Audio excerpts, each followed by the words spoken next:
Hello, everybody, and welcome to this, the Legends podcast with me, Sarah Faruya from Sarah Faruya Coaching. I'm so thrilled today. I believe there are many ways to lead a life, and everybody has stories, and I want to tell them. And I got an amazing guest for you today. And this picture is a little hinter as to what amazing Futaki does. Hi, Hello. Lovely to see you. Thank you for having me. It's so great. And this is the first time for a very long time that I'm doing this live and in person.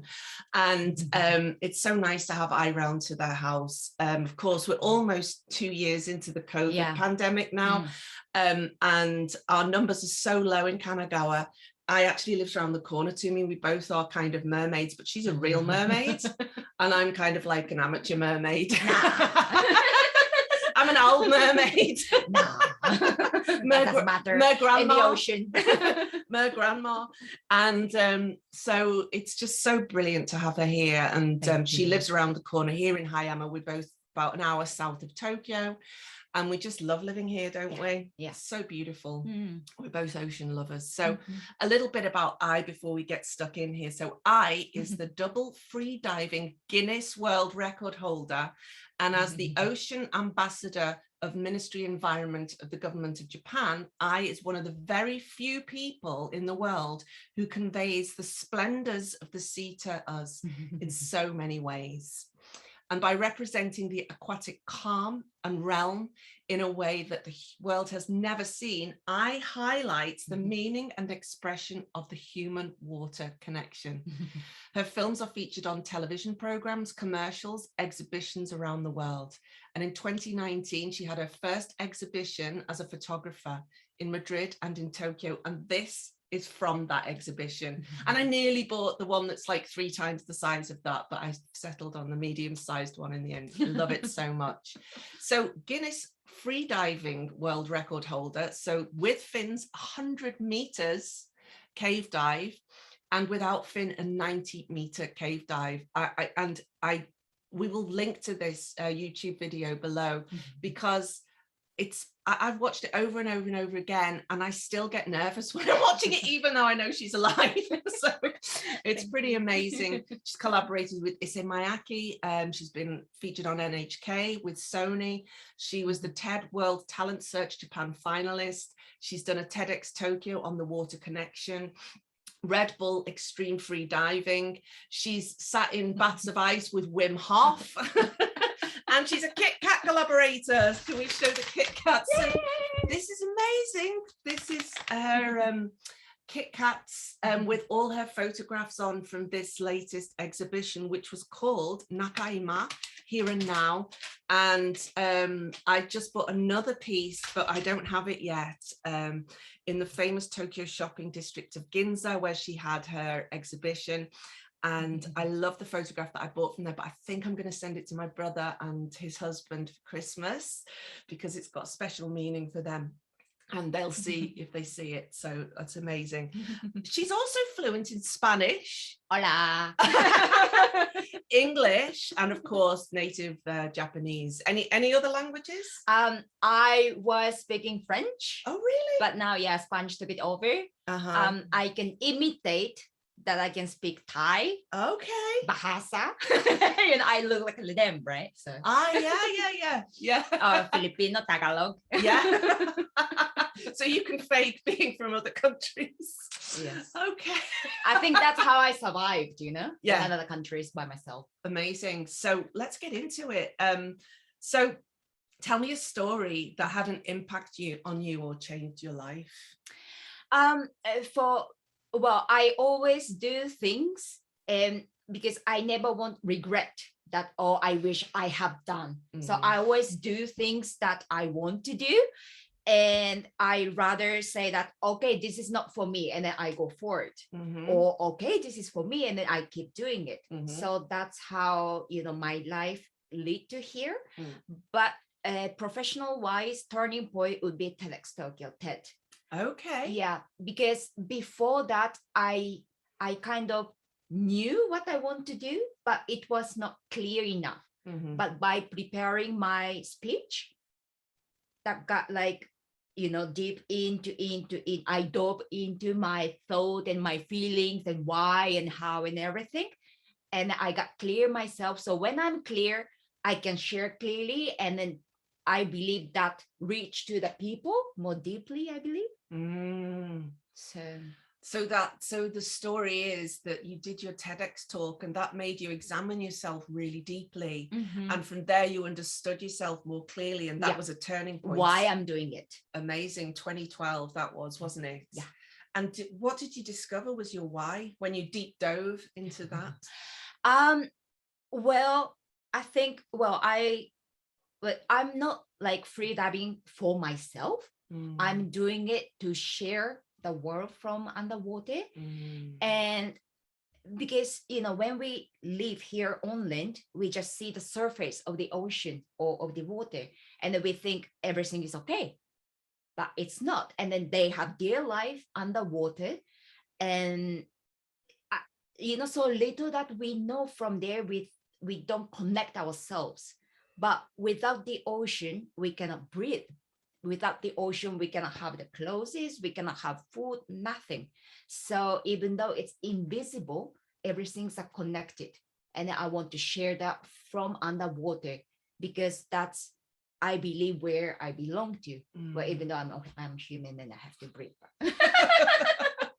Right, so part human, part whale. Yeah. My husband sometimes calls me a whale. Anyway, but he says it lovingly. Yeah. So yeah, I love that. And this is such a great example of, this is a snake in Okinawa, right? Amami Island. Amami Island, which is off Kyushu, which is off to Kagoshima, but close to Okinawa. Yeah, I love that. Yeah, no, and that's Kyushu is one of the 4 main islands of Japan, the most southerly one, has a very tropical climate, and there's beautiful islands down there that I've spent my last 2 summers on. Oh, nice. So yeah, so I love that as well. And I just think also, I really love this idea that if you do a TED talk, that you get to know yourself better. And I think that's certainly been the case for me as well. Whenever I have to do a presentation or something like that, especially if it's about myself, it makes you examine yourself and really decide what you're going to present. Right. And that maybe is a good kind of clue for people who are watching or listening as well, is that you could pretend to do your TED talk or plan your own TED talk. And then do the mind map. Oh, yeah. That helps a lot too. Yeah. Yeah, we love a good mind map. Did you know I used to be the go-to mind mapping lady in Tokyo? Really? Yes. Mind maps all the time. Really? Yeah, I do them in my business. Anyhow, nice. So let's move on. Thanks for sharing that story with us, So why don't you tell me about your background, your ancestry, your childhood? Right. So, I started swimming since I was 3 years old. So I do not remember when I started, but I was always in the water. And I think everything started from my primary school. I'm from Ishikawa, which is not so, maybe big city, but the other side of Tokyo. And they had only one private school, and that was a Christian school. And all the foreigners who live in that Ishikawa prefecture came to that school. And then the school was on top of the mountain, only one class for 6 years. So, it was like kind of a big family. And in my class, within 23 students, there were like 5 to 8 foreigners all the time. So before I know who is Japanese, who is foreigner, they were all together. Before I know what is Japanese, what is English, we had an English class, as a conversation, as a play. So I didn't have the boundary. And it was nice, like a freedom, open atmosphere. So it was kind of like international school here in Japan. So that was great. But then I went to junior high school, public Japanese school. It became, 10 classes in 1 grade. And suddenly I was not who I am. I must be part of them, part of in the box. So let's say, even though this is fun, but if the teacher says this is a computer, it becomes computer, which I didn't get it. And then if you ask to each of them, they say this is fun. They know that. But when the teacher asks, that the answer got something else. and which I didn't get it. And then I thought that must change. I must do something for it. So my first idea of doing what I am like was I have to change this way of thinking. And to do something from inside of Japan won't do things. So I have to go outside of Japan and then bring that back, you know. And somehow Japanese trust or believe or they love more that things come from outside of Japan. So that's why, yeah, everything started, I think. And then I did how you call it? Exchange students from junior high school. And then in high school, I went 1 year exchange student to Quebec, Canada. And that was because just speaking English was not enough, I thought, and I wanted to learn something else. And I don't know why, but that was French. And it's not France, it's Quebecois, but you know, at least something else. And yeah, from there, I tried to find my way. And yeah. Wow, that's quite a story there. You've just really helped. Like, I've been in Japan for 20 years now, but whenever I have these conversations with people, more information comes out to me. So I love that story you told there about it's a computer and you're like, no, it's a phone. It reminds me of the story, The Emperor's New Clothes. Do you know this story where, Not much. So basically there's a story where the emperor is told by somebody that he's got the most amazing outfit on, but he's naked. And all the people in the town are like, we love your amazing new robes. We love your new robes. And he's like, yes. And everybody's clapping. And one kid, that's you, goes, excuse me, he's naked.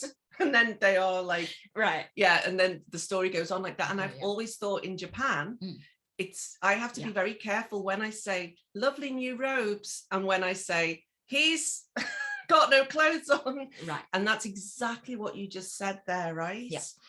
And then you said like people trust things that come out of Japan because you're allowed to treat them as they are. So you're allowed to say, no, if it comes from outside, you're allowed to say, no, that's wrong, it's something else. Right. But if it comes from inside, you have to keep it as it is. Is that right? Yeah, I think so.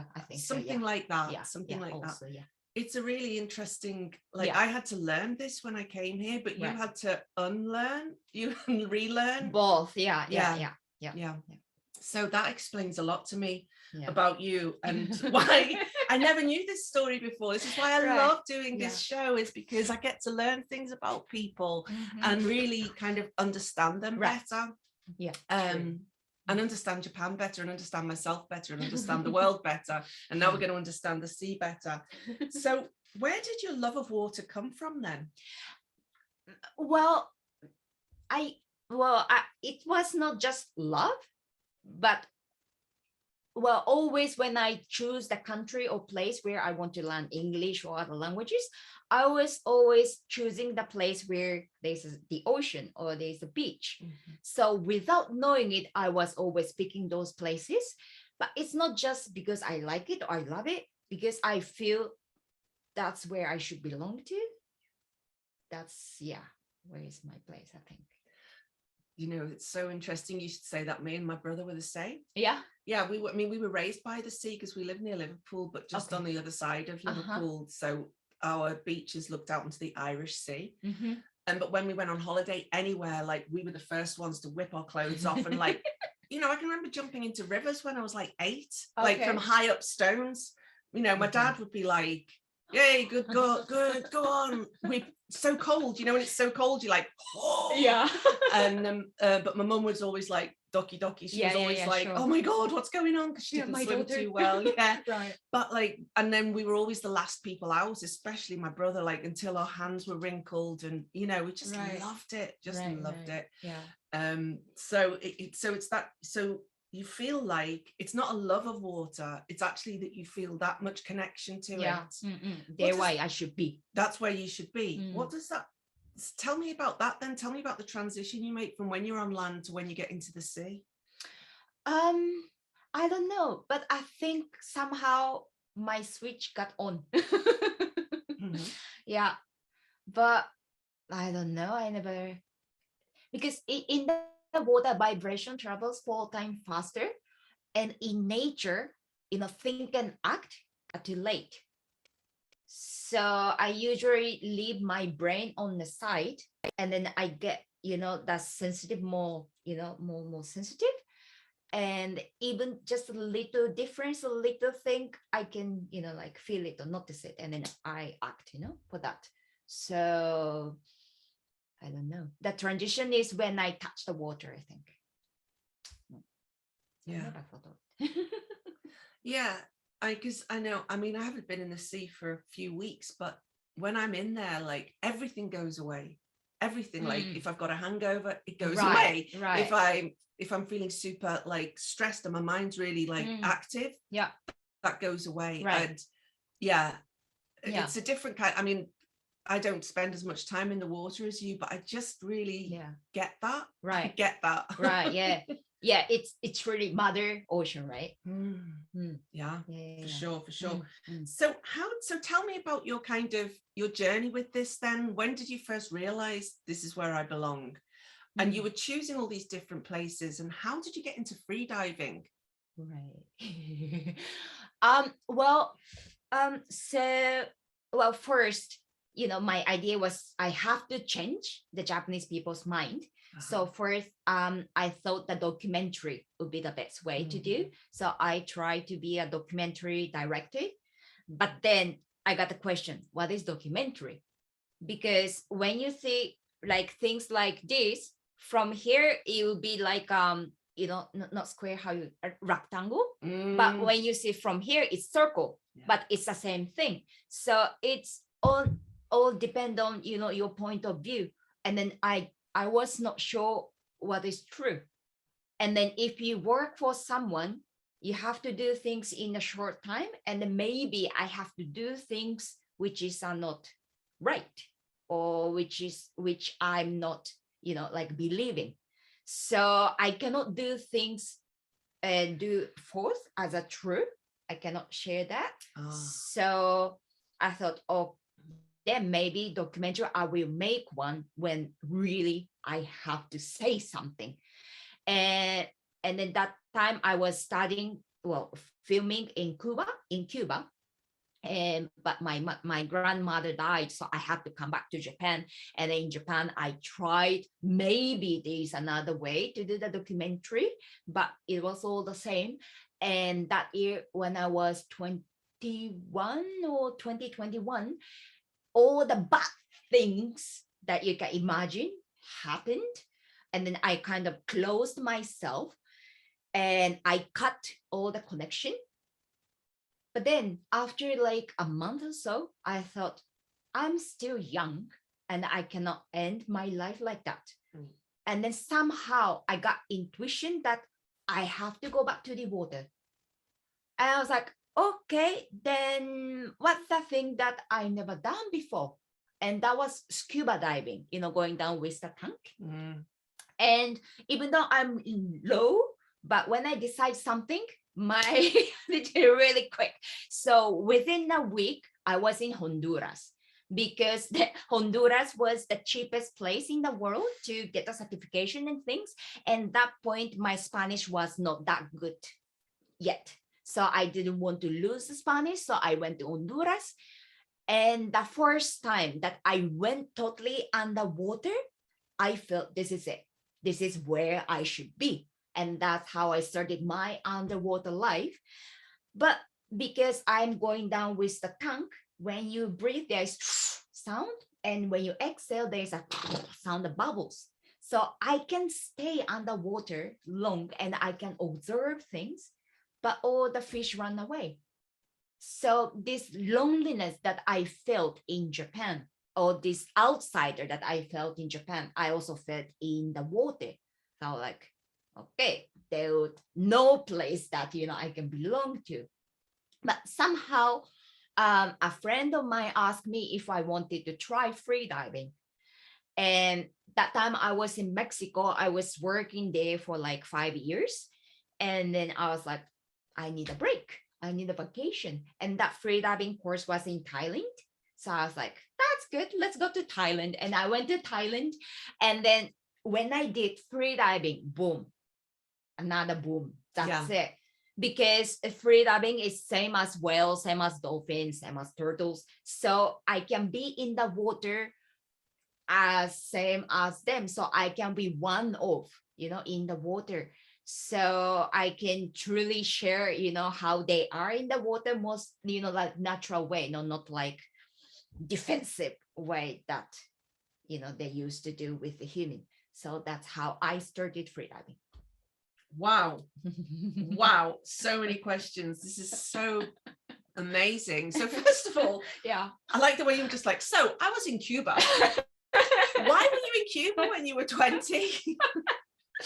Well, when I did this exchange student in Quebec, I was in Montreal, and the school was like the school of immigrants. So from 50 or from 80 countries. And that was really interesting because in the class, everybody was speaking in French, Quebecois. But then during the break time, they speak their own languages. And that was really curious, really interesting. And when you go to their house, if the friend is from Greece, the house is totally, the Greek, and the food is that, and Moroccan. Well, and there I got really good friends with the people from El Salvador. And I felt how warm they are and how helpful they are, because they know how hard it is to live in another country, the country where you cannot speak their language. So I got really good, like a strong connection with them. And then I wanted to speak or communicate with them with their language. And that's where my Spanish, interest came from. And when I was in Montreal, I went to Cuba for winter vacation. And there I had, that time I had bad time with the host mother. And then I was crying in Cuba. And then the lady who was cleaning, the room, she called me, the room that she just cleaned. But, for sure she was busy, but she took time and then, like listening my story, even though we are not, speaking same language. And then there I thought, oh, how sweet, people are in Cuba. And I wanted to go to Cuba. So yeah, that's how my interest came to Cuba. So you're just always following you're just always following the kind of, you mentioned intuition as well. So there's this download, I should do this, but also there's this kind of interest, and you're following the warmth. Maybe following a belonging or a sense of maybe something. I don't know. I've just written down the word belonging outside, because that's how I manage my life in Japan as well. I find my people. Because of course I'm always soto. Which means outsider in Ogai Kokujin. Like I'm always outsider in Japan. And there's no, like, I cannot leave my house without being like, I can't disguise myself, put it that way. But whereas my husband, obviously he can disguise himself, even though he's unusual too, because he's married to me. But so it's that kind of, I always find where I belong outside. And I guess that's why I'm attracted to people like you as well, because we're all kind of outsiders, but we find our place. And I'm never trying to fit into Japan. The only thing I'm trying to do is know when I should say, that's not a phone. Yes, that's right. And when I'm going to go, actually, I think it probably is a phone, maybe. I'm finding that line, right? The other thing that I wanted to notice was, that's interesting. You're talking about all these different people's houses you go to, and Greece. Exactly the same. My last long legend, Petra, she's from Montreal. She said exactly the same thing. Yeah, she said, I lived in Montreal, and because lots of immigrants or first or second or third generation people tend to get together in the school. Versus the European Canadians. So she said exactly the same. She was like, I'd go into my Greek friends' houses, Greek Orthodox stuff everywhere. I'd go to my other friends, and same for me. So interesting. Okay. And that was fun though. So or you go to a Catholic, like I'm from a Catholic family, but if I went to a super Catholic friend's house or an Irish Catholic friend's, I was always loads of pictures of Jesus and Mary and everything everywhere. Amazing. So actually, what is free diving? Can you describe it to us? Well, free diving is not how deep you go or how long you can hold. No, free diving is just hold the breath and go underwater. So if you do that on your bathtub, that's already free diving. So, and then also before we were born, we were in the mother's big ocean and we were free diving. Okay. Right? Yeah, with some help.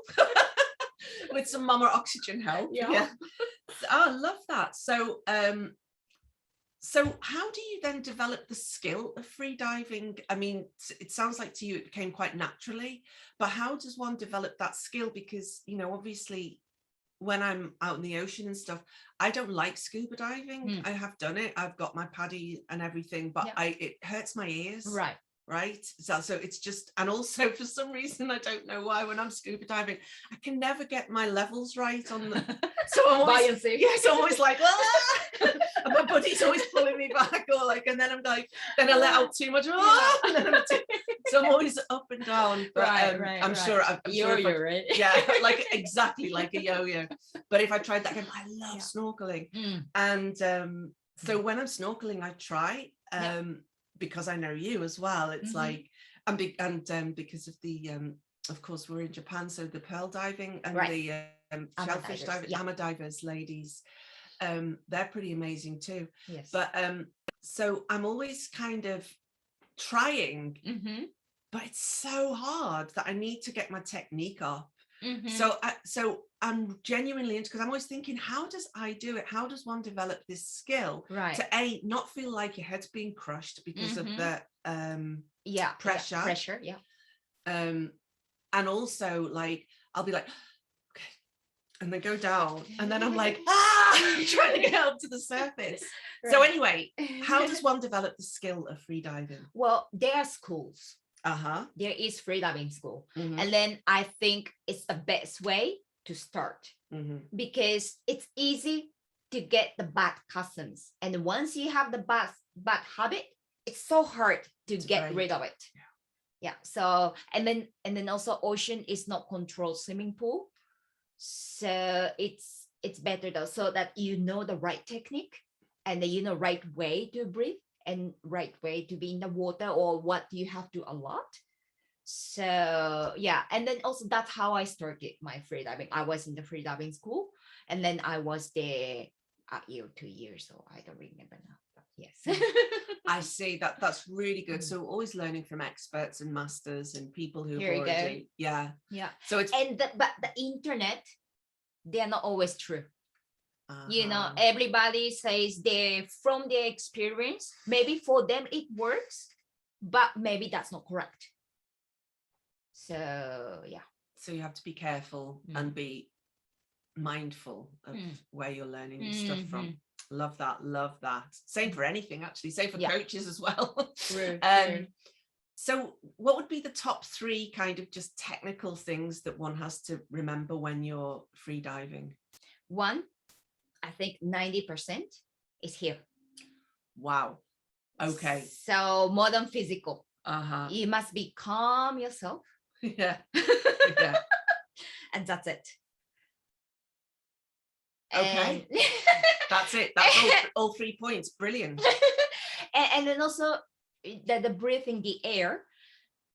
Actually, we only use 20% of all the air that you take in. So, and then also the last breath are not the most important breath. Because in 2 breath, your body are already oxygenated. So even though you take a big breath on the last, it doesn't really help, because within that you only use 20%. And then also if you breathe a lot on the last breath, that keeps you staying up, you know, that buoyancy, right? Because it's air. So it actually makes it much harder to get in. So everything you must do kind of opposite that you thought you should do. So just keep calm, and then do a few breaths because you want to calm yourself, and then naturally take a big deep breath, last, and then you just go down and let the breath out if it's shallow. Right. because oh god, this is so great. This is making the biology master BSc, my biology degree is kicking into action here, because it's a lot about physiology. But then that calmness in the brain is so important, because if you are like afraid, of course you use more oxygen, right? Yes. And then also there is a study, right, that when you have negative thought, you use more oxygen. Oh wow. Okay, that's interesting. That study, okay, I'll try and find that study. Negative thoughts use more oxygen. And if I can find it, I'll link to it. More O2. The other thing that is always good to remember, and I had to, like, I taught my husband to not swim. He already kind of knew how to swim, but he couldn't float. So I taught him how to float, and it's always to remember, like, we're a balloon. A human is a balloon, and that's that. So just the law of physics say that we're going to float. So then you have to kind of let some of the balloon out if you want to go lower. Right. Yes. Right? Yeah. It is. Beautiful. So how does it feel when you're free diving? Calm, I think, calmness. And then you are you know, and the you and the nature around. And I don't know, because I don't really think in the water, but I feel right, you know, I feel correct. Is it like being an animal? Like you have to be on your instincts? Yeah, I mean, we are animals, so. obviously. But... Yeah, I think so. Yeah. It's just become second nature to you now, or first nature, maybe. Yes. In your TED talk, and I was lucky enough as well, because you were a keynote speaker at the FEW Japan Career Strategy Seminar in 2015 or 16, right, where we met, actually. I was the MC, and you mentioned there, like, I just loved how you were like, look at me, a tiny little Japanese woman. Like, this is literally how you sold it, like, and I am the Guinness Book record holder, and I just loved that. So just tell me a bit more about that, like how badass you feel. Right. So, you know, to do what I do, I had to be someone, because otherwise I'm just a free diver, and then no one really cares. So, okay, to be someone, what can I do? There were, you know, those competitions to go deep, but they're already done, you know, many other people, right? That's why I got this idea of Guinness World Record, that if I do something first in the world, people can break it, but cannot be the first because I took it. That's how the idea came from. Yes. So that one with fins was the first woman in the world, and without fin was the first human in the world. It sounds amazing, but you know, there were not so many crazy people. So yeah, it does, because it's dangerous. Well, not for you, obviously, but to me, like I said, every time I watch it, and of course I rewatched it to prepare for this as well, and then I get my friends to watch it, and I'm like, come on, go on. And of course there's loads of people there, and stuff like that. Where was that, by the way? In Mexico. And that was the cave dive. So they're down in a cave, and the water's quite shallow, but you go along like this. But we prepared everything by ourselves, and I tried to get the sponsors, but obviously I was, you know, nobody, and then little girl or lady that no one really believed what I was saying. So I was like, I am clear that I want to do, but I do not want to give up because there was lack of money. So I was like, okay, let's think this way, no? That I buy the car and then I crash on the same day. That's it. So I just used my money and I just did it. Love it. So, because I was going to ask you, how did you fund yourself? But you just used the money. And I remember you saying to me when I bought this photograph as well, you said, Sarah, money is flow. My husband said, she's a really good saleswoman. And I was like, yeah, but it's true. And I still get to decide. It's like, she's not a magician. But he said that with a lot of love in his heart and a smile on his face. He thinking, oh, that's amazing. but you also believe that. Yeah. And I love that as well. I often say that, like, it's like Christmas dinner Mhm. or like sand sculptures. Uh-huh. You spend ages making this beautiful thing and then the sea takes it away. Right. Or you, like, whoever makes the Christmas dinner spends like hours and hours, days, weeks, maybe months preparing this beautiful feast that goes in half an hour. You know, Right. Same thing, right? Yes, same it's thing. just that kind of luxurious kind of, it's using our resources somehow, isn't it, for something really spiritual and beautiful. Right. And you did mention there, it's like, you know, you said, like, in order to do what I do, I needed to be the first or the someone, or so you needed to be someone. So what is it that you want to do? What is it that you do? Well, I think that the base of my message is that we are part of this planet, and we are not the owner. So as being a part, what can we do? So I don't have the answer. So I'm searching also together. And, you know, many people does from many different places. So as I feel that my place is underwater, and then I have this connection, I share that from underwater. Love that. Love that. And of course you do some really like straightforward kind of collaborations with people like the guys at My Mizu, right?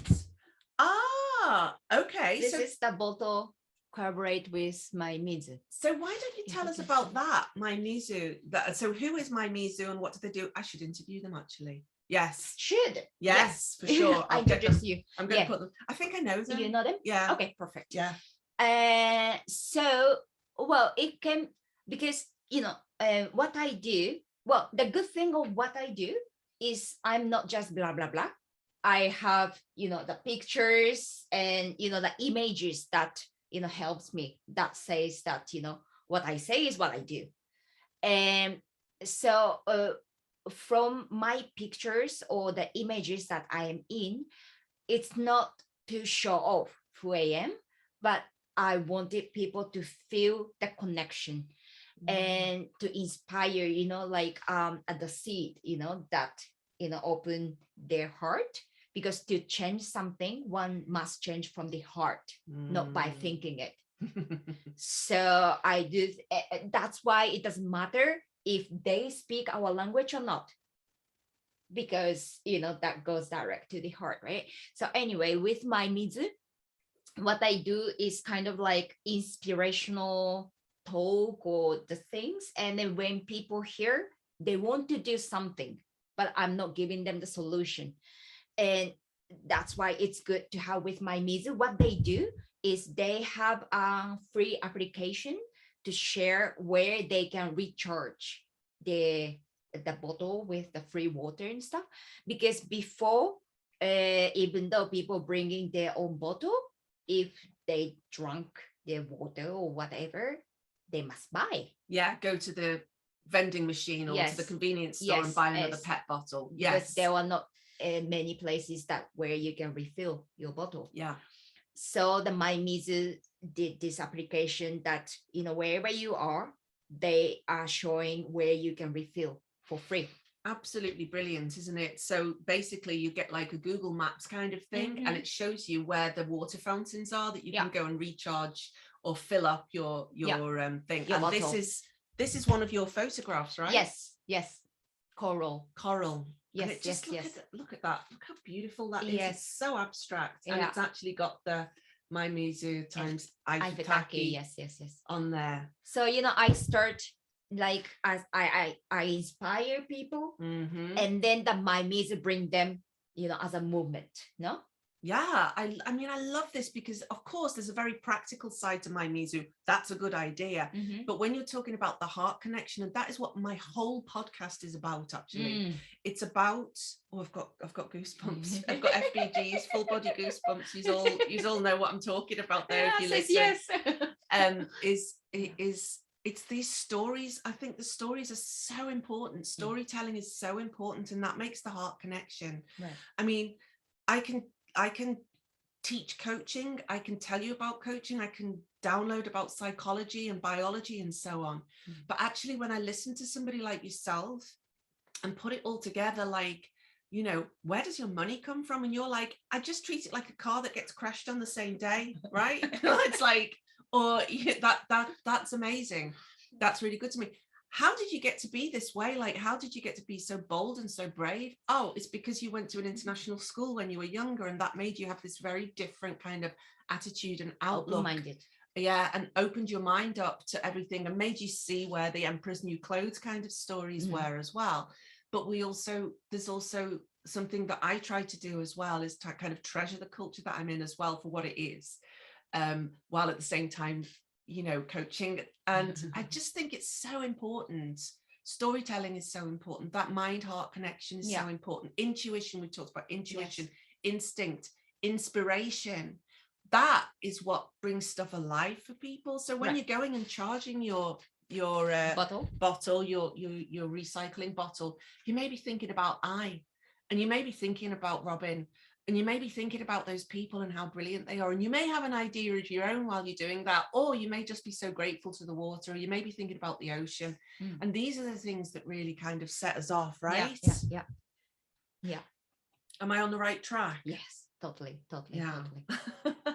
And that other thing as well, I think is really important, is a lot of people are so afraid of showing off or being seen to show off. Right. I know that's been something that's held me back a lot. But like, understanding that there's a reason and a connection for why we are so like, I'm doing this. Right. I do this. Yeah. And assuming positive intention in that way as well, right? Yeah, true. You know, these days, more and more, I feel it's really important to share to the people that, you know, it's important to love myself. Yeah. You know, care yourself. Because if you cannot do to yourself, trust yourself, you know, if you cannot do to yourself, how can you make the others to do so? Yeah. You know, to the world, to the nature, to whatever, you know? Yeah. So I think that trust is the most important part also, and love. And yeah, I forgot what I want to say.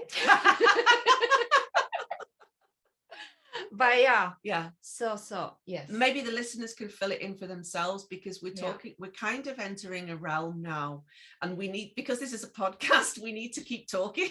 Right. But like, we're entering that realm that you find underwater, and that I call, there's a space in between thinking and speaking, which is whatever you want to call it. Some people call it magic, some people call it intuition, some people call it instinct, but it's that. It doesn't, you can't put your fingers on it. You know, there's certain areas of science which make fantastic explanations for the things we can't see, like in physics or in chemistry. We know about atoms and so on, but we can't see it with the naked eye. So that's one part of it. But there's also that kind of human experience that we have, which is connected to animals and trees and so on. That's why I live where I live now. If you can see me looking out the window, it's because I'm always looking at the hills, like always looking at the hills in the sky. You know, that there's something that happens beyond that, and we're entering there. So we need to bring ourselves back. Right. Yes. Because we could sit here nodding at each other now and kind of communicating between things. Right. So but yes, I remember that. And then also the important thing is that we are all different. Yes. But yes, we live in this society, so you cannot be selfish. Yes. Be apart, but you are different, you know? Yeah. We are all different. So it's okay if your friends are not doing what you do, but if you believe in it, please keep doing it. And you don't have to share that though. No, the most important thing is you're doing what you're doing on the back end, right? That you're doing what you're doing in your authentic, genuine self. It doesn't always have to be. No. It can be ready. Yeah. And if you're happy with that yourself, then please keep doing it. Yeah. Oh, I love it. I love that so much. And it's a really good reminder, because, you know, in these days of social media, we're constantly showing what we're doing. Right. And it's I mean, and that's one way to do things as well. There are many ways to lead a life. That's what you said. We're all different. And that's what I think as well. It's like that's why I do this. That's why I do what I do. Right. That's why I'm a coach, to help people to be more and more of the many ways that they lead their own lives. Right. And confident themselves. Yeah. Right? And just loving towards themselves, because there are so many messages that tell you not to do that or not to be that way. I actually find in Japan, as long as you live within certain rules, there's a lot of flexibility. So I pay my taxes, I do all of that good stuff. I'm registered for everything. I try my best to be a good citizen. Like, I don't have barbecues out here because everybody puts their bed clothes out, their futons out to air and stuff like that, that I might not think about. That, I find then that I find my place. Obviously, I'm always a foreigner, but I find my place in that. Right. So interesting. So I have a question here, which I don't actually think is relevant anymore, because I said, what does it take to be a world-class athlete? But I think you've already kind of mentioned that. But at the same time, I think there's a level of dedication. Right. So tell me a bit more about that.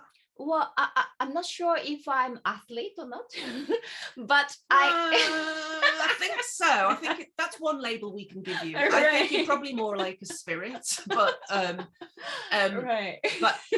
but from my way of thinking, an athlete is somebody who gets to the top of their physical game. And of course, there's the mind-body connection and whatever you're working with. Like, if you're a pole vaulter, it's about like air, moving through air.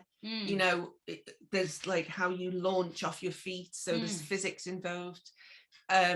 Of course, oxygen, if you're a marathon runner, it's all the same. But there's something that connects all world-class athletes. I used to play badminton when I was younger, but I only got to a certain level because I didn't have that, whatever it was, to get to the next level. So what is I think that's a mental set. Yes. Because let's say the Olympic athletes, I think they're all good, almost all same level. So what makes you 0,000 too faster or not is your mindset. If you are in your zone and then just keep going, or because I heard from trainer, right? If you, like a swimmer, if you just look on the side, that's it, you lose. So just concentrate on yourself and just keep doing it. But for me, obviously, I think for everybody it's the same, but you use body, right? Not for just freediving, but just for work and for everything. So you have to have in a good condition, otherwise you cannot work, you cannot do anything, you cannot live. So I keep my body in a good condition. So I do that training every morning. What do you do? I have personal trainer. So I do whatever he says, and I keep doing it. First, when I started, I was like, nah, because I was traveling a lot, and then I went to other countries. There was not so many spaces. Sometimes I was in the boat for one month, so there was no space, so I was not quite doing it. But then after a month, when I went back to Japan and I went to the training, he just, like touched my body and he says, you didn't do it. Oh. So since then, I'm by myself, but I feel that he's looking at me. So since then, like it's been maybe, I don't know, 6, 7, 8 years that I'm doing it every day. So if I have to leave, let's say 5 in the morning, I wake up at 2 and I do it. But I do it because if you make a day exceptional day, then your laziness will win, right? So that's the story of my life. Every day is an exceptional day. So I just do it. No matter what. Okay, when I'm on airplane, I cannot do it. But other than that, I just do it. You just do it. So there's that dedication there. And I think May Sawada, who was my previous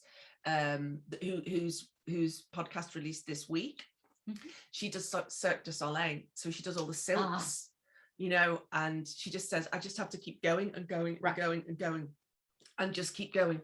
and going and going. And like, if there's something I want to do and I can't get it and I'm getting frustrated, I just have to push through, and I'm dedicated. And she's just very clear about that. There's no, same as you, there's no kind of going, oh, well, you know, and trying to put yourself down a little bit. Well, you know, I'm not that good at it, so I have to work really hard. None of that. She's like, oh yeah, I have a very flexible body and I love stretching and, you know, okay, good. It's so, yeah, so there's that dedication and the mind-body connection as well, so that kind of mental resilience to keep going and going and going and going and going. And also I believe that, you know, like a mind, body and spirit must be in the triangle.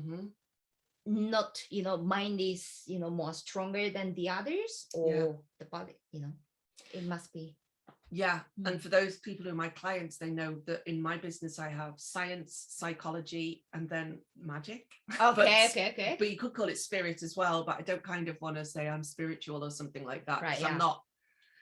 I don't like to be called well, I'm that not way, starting a cult. So. Do you know what I mean? Yeah. On your knees.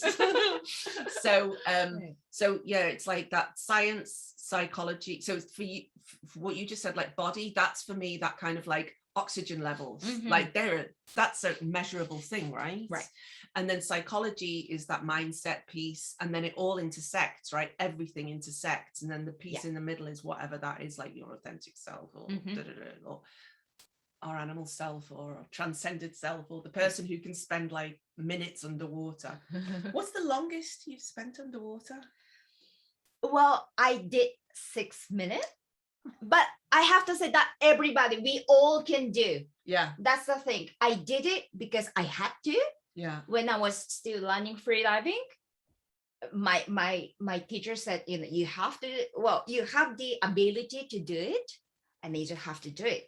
I was like, no, I don't have to. But he was like, you have to do it.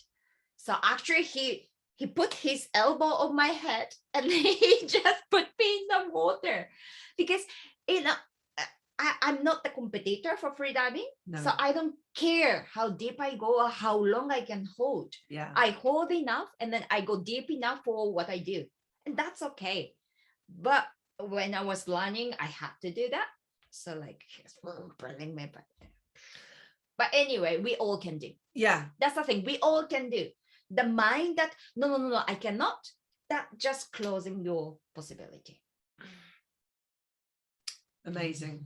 There's a certain humility to that, because I can see that, I can imagine people may be triggered by that, to think that's quite abusive or something like that. But actually, I imagine that you just have to humble yourself to sensei at that point, and just put your trust in them and be like, okay, if this is what it takes for me to do the thing, then I don't know, tell me where I'm wrong. It feels like you have to be quite humble. I mean, you have to be humble to the sea. Right, because the sea is more powerful, maybe, and more knowing. Course, nature. Yeah, we cannot do anything there. No, the sea is better at being the sea than us. And this has been, having moved down here, being around nature all the time, we get like wicked typhoons here, right by the sea, and the wind from now till spring, the wind in this area is wild. So I have to be constantly thinking about that. We're always picking up washing. I mean, this is really simple, like washing out of each other's gardens and stuff like that. But we often have landslides as well. So it's like, it's much more powerful than us. Every year people die from getting buried in a landslide. That's really a horrible thing to say, but it's just true.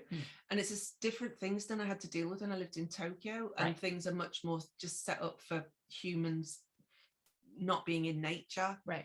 Yeah. When I do the washing, I always check the wind, where the wind comes from, because I live really right next to the ocean. So when the wind comes from the ocean, you know, the washing smells like that. Yeah. Seaweed, right? Yeah. So, okay, today is not for me. Yeah, smell like a mermaid. Yeah, and some days the ocean smells really strange. Some days the ocean smells like asparagus. And this is another weird thing that I've noticed. Like, well, I love it so much, is the changing of the seasons and the shifting of the sands. And like, there's just loads of seaweed. And then the next day, like when we were in Koshikijima, the sea was just full of gomi for days, rubbish, trash, and we would try and pick it up, but there's no way you could pick it up. You're swimming and there's crisp packets in your face, and the water's all not clear. Mm. Next day, it's just gone. Right. Nobody's come and got it. The ocean just took it away again. Right. And the water is completely clear that you can see underneath, and you can see all the fish are back and the turtles are around. Right. It's pretty incredible. What's your relationship with the ocean like that? How do you, like, I'm only into year 2 of this round of living by the sea, right? Of course, I was raised by the sea when I was younger, so that all, but yeah. Well, what I feel is, I always, get this question, where is your favorite place to dive? It's the same answer for me. Is that, the world is connected by the ocean.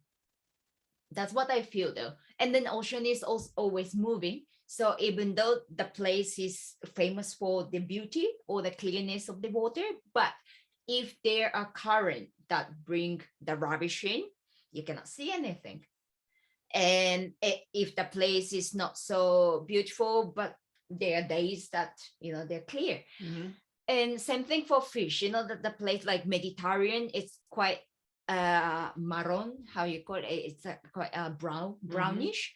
So the fish, their color are brownish. But if you go to somewhere colorful, the fish, their color are colorful too, but the same face, So you guys, and that's where I feel, they connected, all connected. No?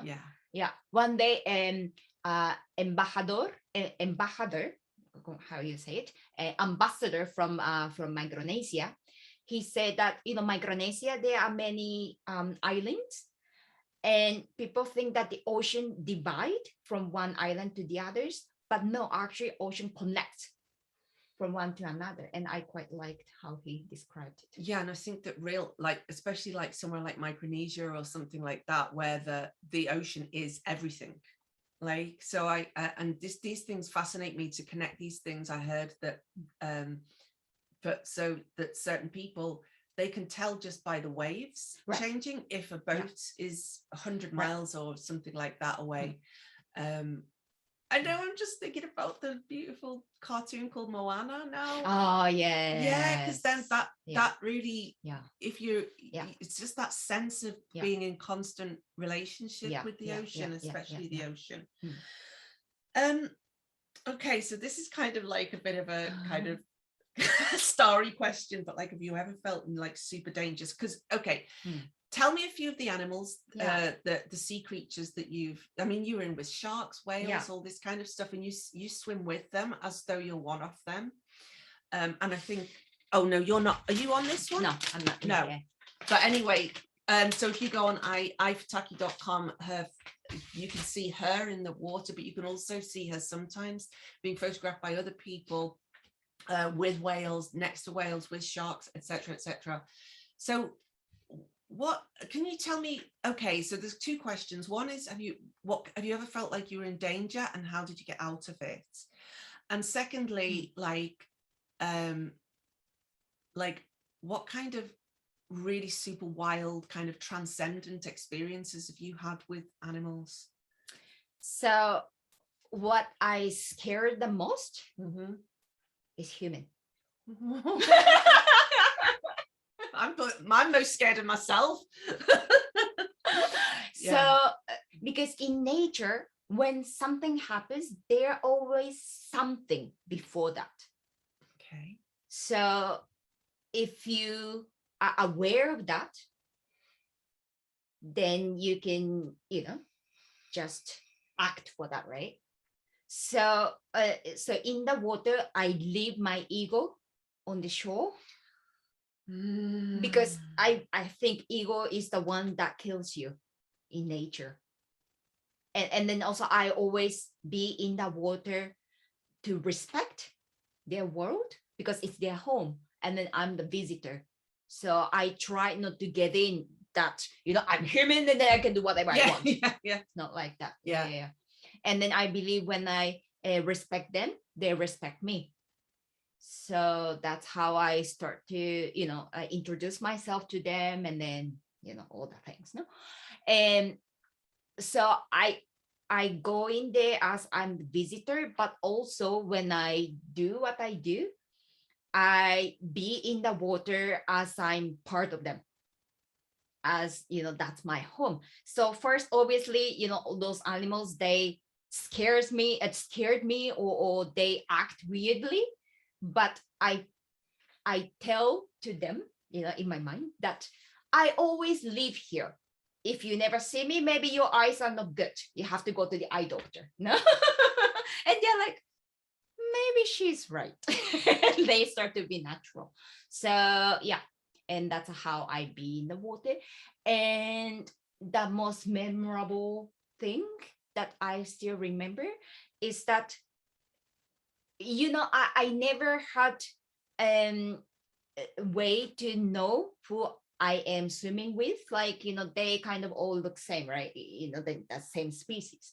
But one time when I was with sperm whales in Dominica, they identified, one and another by the tail. So I could know, even though in nature, that, who I am swimming with. And then, well, the sperm whales, they are the deepest free diver in the world, that they go down to 2,000 meters and they catch the giant squid. And that's the only thing that they eat. So when the mother goes down, the babies cannot go down. So that's the time that I can swim with them.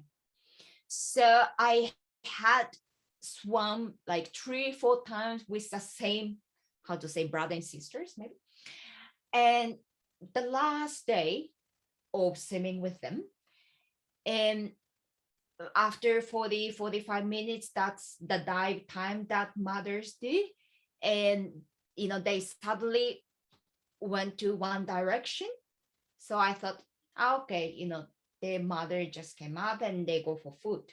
But then one of them stopped and looked back at me, and he was like this, the food is here. Would you like to come with me?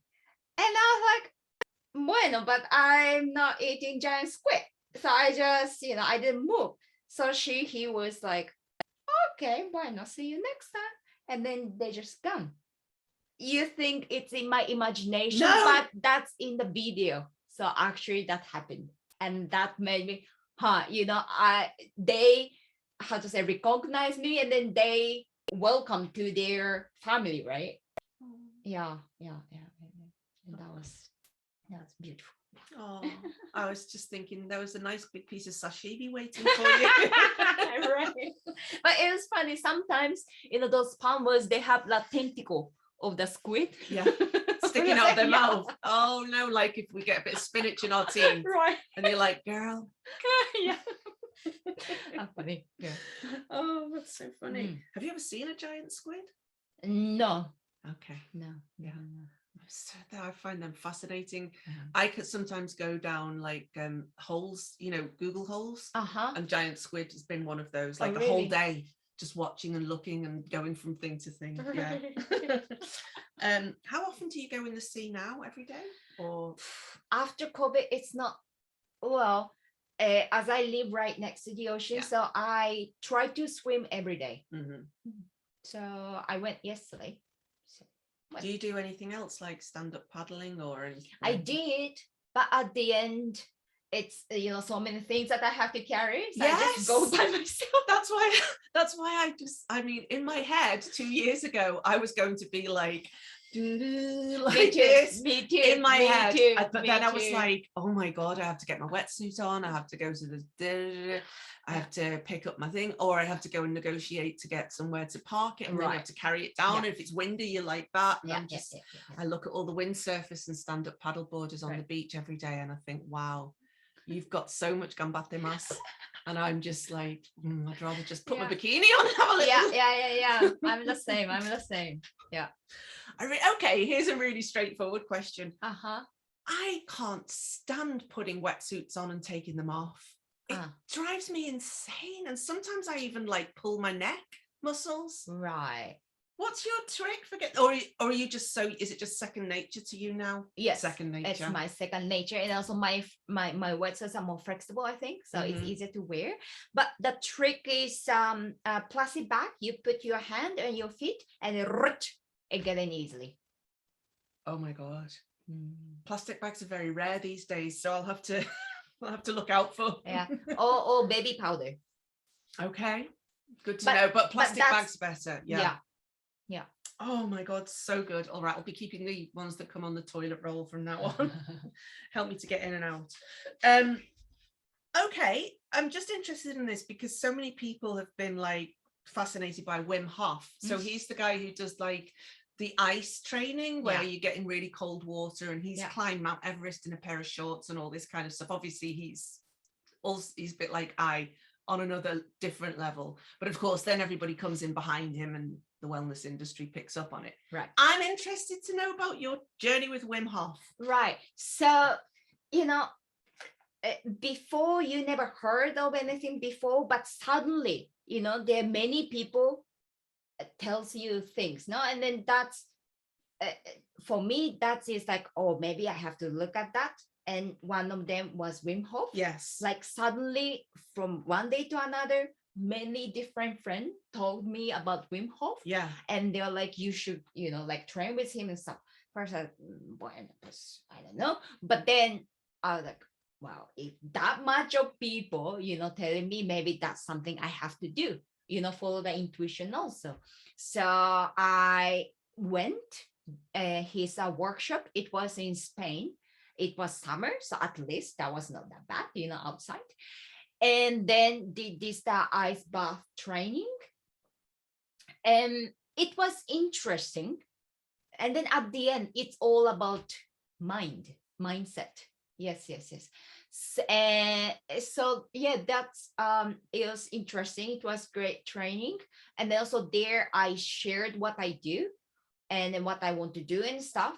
And then Wim, he fascinated, and he was like, whatever I can do, I help you. And then also, you know, before that, I went places where the water was not so cold, but I kind of started to go under ice, or, you know, like places are much colder. And then I hate cold weather.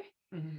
And so I was always in like that, but maybe I have to overcome, you know, that thing. So that was another reason why I went to Wim Hof also. So yes, I went to Poland winter. And then also I did the underwater, because it's not just ice bath, no, where I should be is underwater. So I did the training, iced water, you know, just with the bikini, holding a breath, staying one place, and then another one is swimming.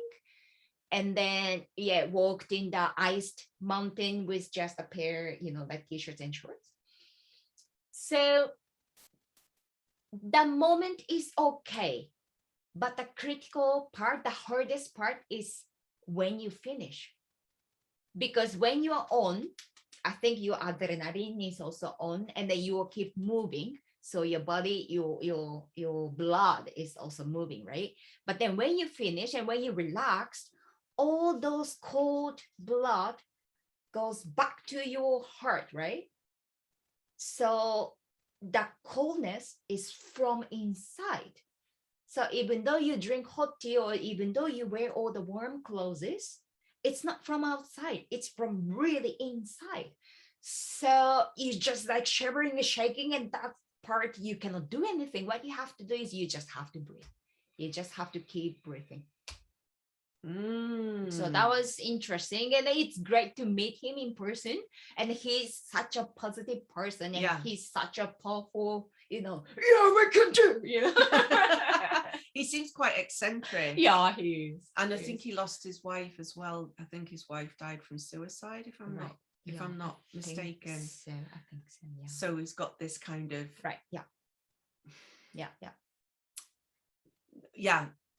this kind of motivation as well, which is really interesting. All right, so I think we're kind of coming to the end. So what's next? What's next? I don't know, but well, I always say to anybody, to the company, well, whoever, please bring me back to the water, so that I bring everything that, you know, they want, and then I share, you know, but I must be in the water. It's been too long to be on land, and I'm healthy and I'm still strong. I must be in the water. And then because I believe, well, I have to, I would like to share the stories that they want to tell. It's not about me, it's about them. So my photographs, they are not, look what I've done. It's not. I click the shutter, or how you call it, the shutter, when they say now, when they want me to click. So it's their story. That's another reason why my pictures are black and white. Just taking out the color, in the information of the color, the story comes up, I think. And then each one can feel different way. It's not one or another. And I wanted to have this connection with the underwater world. So I would like to do more, because whatever I do on land is sharing what I've done in the water. So if I'm not in the water, I cannot share anything here on land. So please bring me back to the water. Beautiful. Where can people find you, On Instagram? At Futaki. Yes, easy. We'll link below. Her photographs are beautiful. How can people buy your photographs? Just send me a message. Okay, because there's ifutaki.com and her gallery is on there as well, so you can send a message. I treasure and cherish my photographs. If I could, I would buy all of them, but I'm given budgets by my CFO, aka my husband. So my final question to everybody, is there are many ways to lead a life. What does that mean to you? Intuition, I think, and believe in yourself. Beautiful.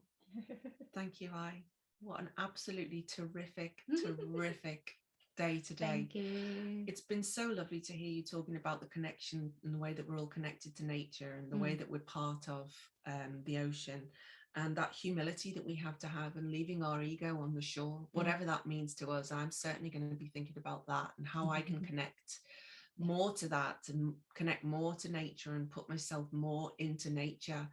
And the connection to the underwater world, whatever your underwater world is as well, how you can do that.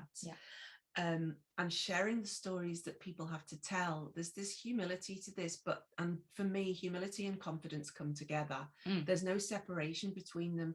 As soon as you humble yourself to everything around you, there's no need for confidence. You're just doing what you do. Right. So you're not worried about showing off your photographs or being seen to be this way or that way. You're just showing up in the world. There's nothing performative about it. Everything is designed for you to keep that ocean human connection alive, and to present that back to the rest of us in humanity. And if that means being the best or the Guinness World Record holder, or training with Wim Hof, or doing any of this other stuff, then that's what it takes. So thank you once again, This was absolutely fascinating. I've loved it. There are many ways to lead a life, and everybody has stories, and I want to tell them. So thank you so much, and goodbye from me, Sarah Faruya. Thank you.